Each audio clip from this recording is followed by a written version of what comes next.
Jamal.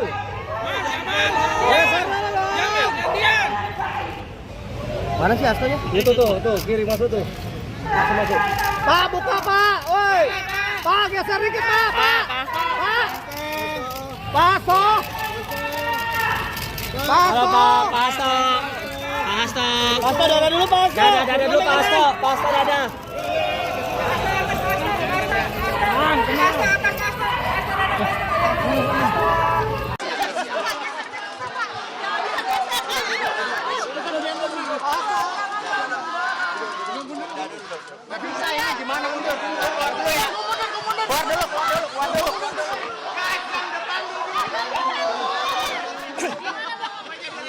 Pertama-tama saya ingin sampaikan terima kasih. Terima kasih.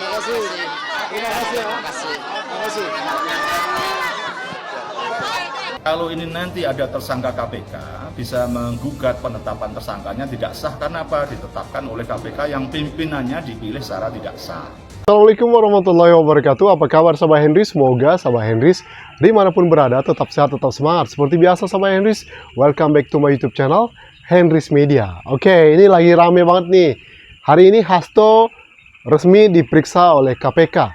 Setelah beberapa waktu lalu drama demi drama dipertontonkan kepada kita, mulai dari Hasto ditetapkan jadi tersangka oleh KPK terkait kasus Harun Masiku beberapa tahun lalu. Hasto pun mencoba melawan dengan mengungkapkan beberapa fakta-fakta yang terjadi, mulai kriminalisasi Anies itu atas perintah Jokowi, mulai bernyanyi gitu ya.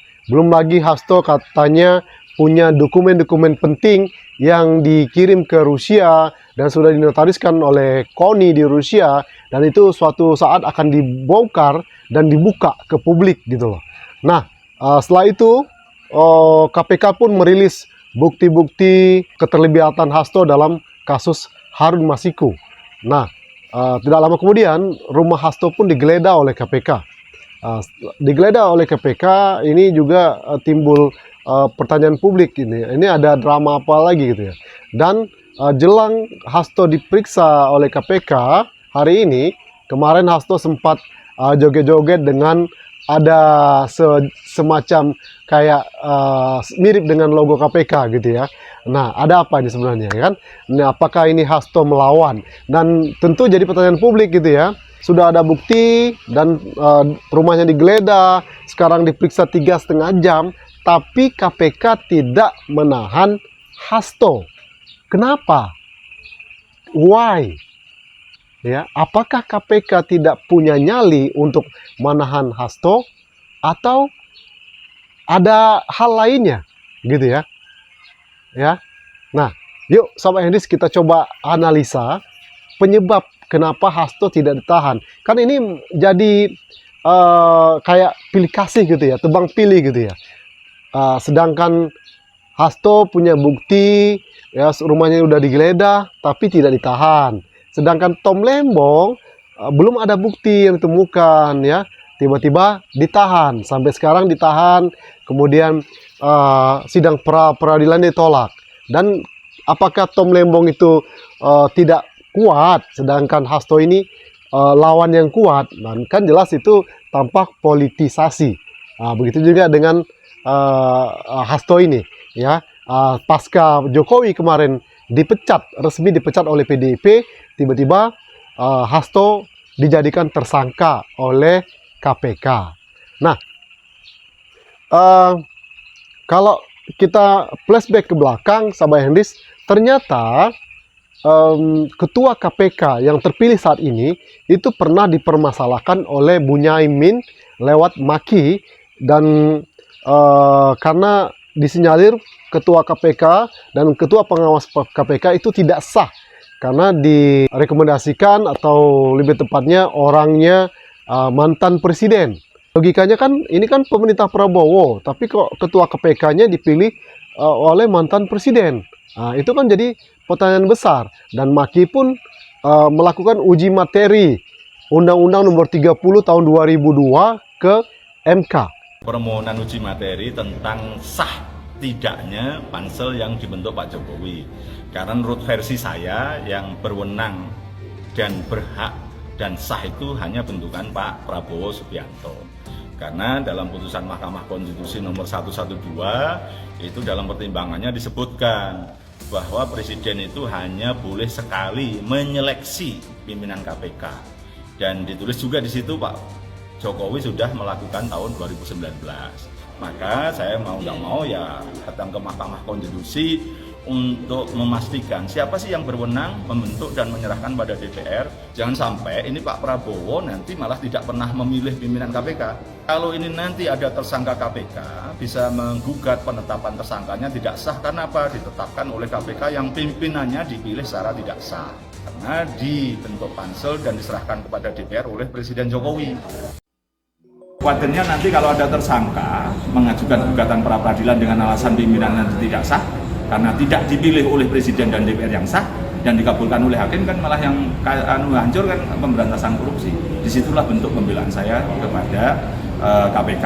Yusril Iza Mahendra dulu waktu ditetapkan tersangka kasus korupsi di Kejaksaan Agung kan kemudian maju ke Mahkamah Konstitusi sini menginginkan bahwa penetapan tersangkanya tidak sah karena ditentukan oleh Jaksa Agung yang tidak sah. KPK bisa begitu nanti tersangka-tersangka ini, saya yakin dengan saya maju ke sini dan sudah diotorisasi Pak Prabowo pun, saya yakin nanti ada tersangka yang mencoba menguji itu.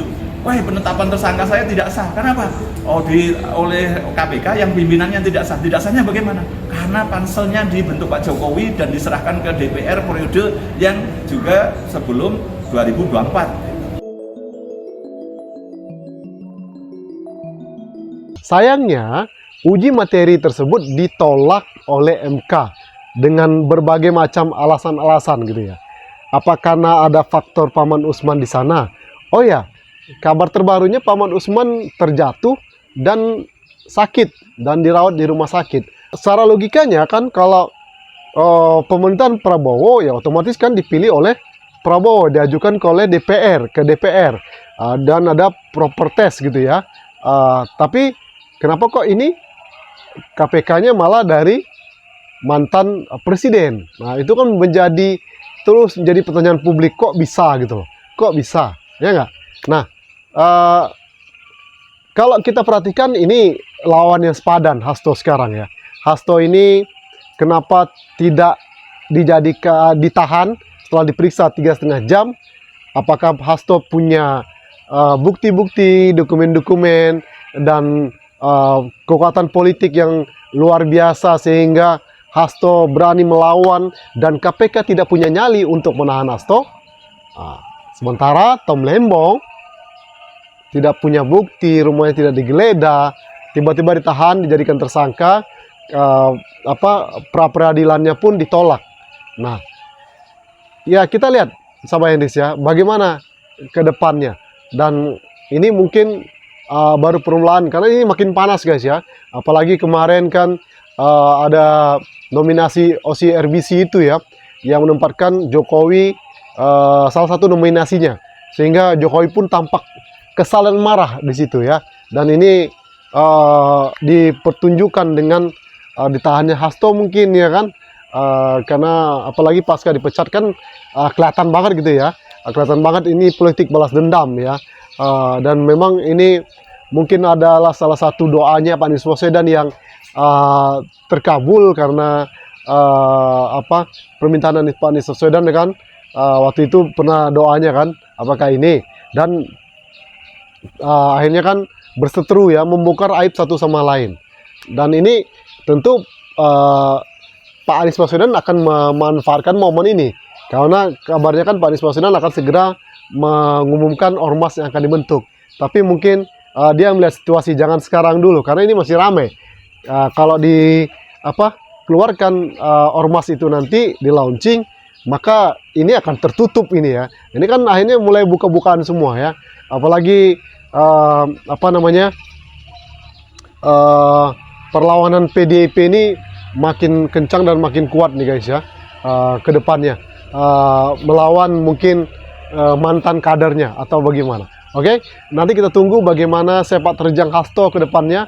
Apakah KPK akan terus melanjutkan ini di proses selanjutnya, ataukah berhenti karena Hasto ternyata melawan gitu ya. Nah, mungkin kalau Pak Tom Lembong juga melawan kuat ininya ya, kekuatan ini politiknya kuat gitu ya, backingannya kuat, mungkin Pak Hasto juga bisa tidak ditahan. Nah, oke. Nah, gimana menurut kalian sama Iris? Oke, itu saja video kali ini sama Iris. Thank you for your attention. One more time, don't forget to subscribe, like, comment, and share. See you in the next video. Wassalamualaikum warahmatullahi wabarakatuh. Bye-bye.